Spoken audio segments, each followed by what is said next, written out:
धक्का मार देंगे।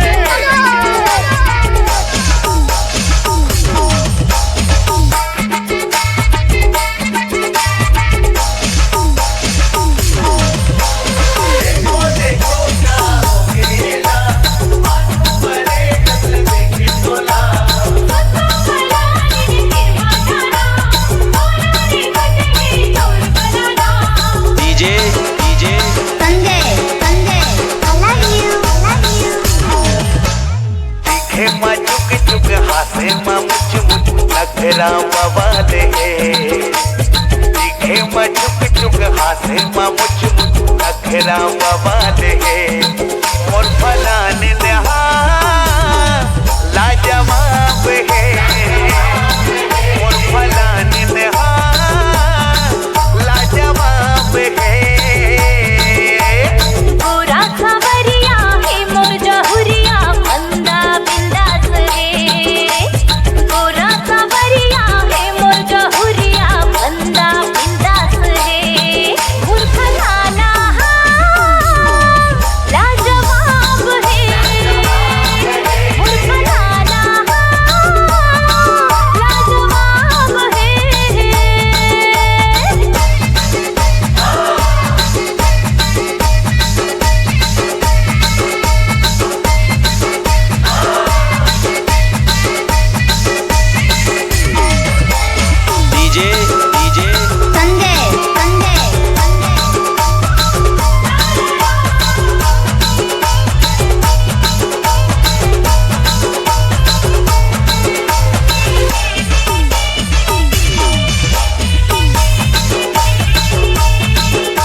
अदामा हो गया पिता में कैसे से जादू चलाए कोनी खवा के दिल मा समाए नैना मनैना मिलाए बन क्यों दीवानी पहली नजर में कुछ समझ नहीं आए ईगो भुला गयो एटीट्यूड मो सुध बुध तोर डर जाए आधे वो गुप चुप देखो मैं लुक चुप ऐसो मोरो हाल है आधे वो गुप चुप देखो मैं लुक चुप ऐसो मोरो हाल है और फलाने नहा लाजवाब है और फलाने नहा लाजवाब है।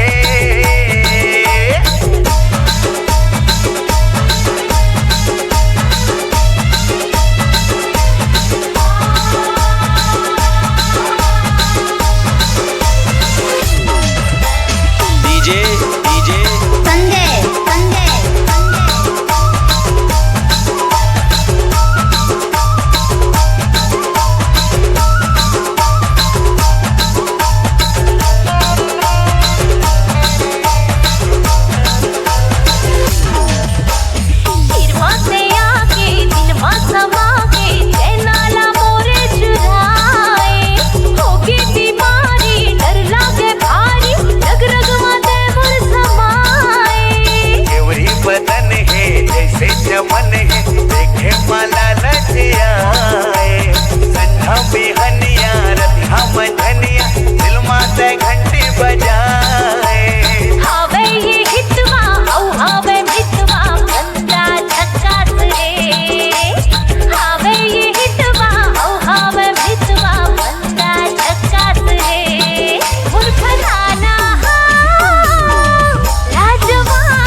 या भाजी तय दीदी। अरे दीदी अरे हमला झूठ बोल के यही काम करे बर आथस मामा। यही काम करे बर आथस मनीष ते हा। दीदी भाजी तोर फलानी ना हमला पसंद। सही में? हाँ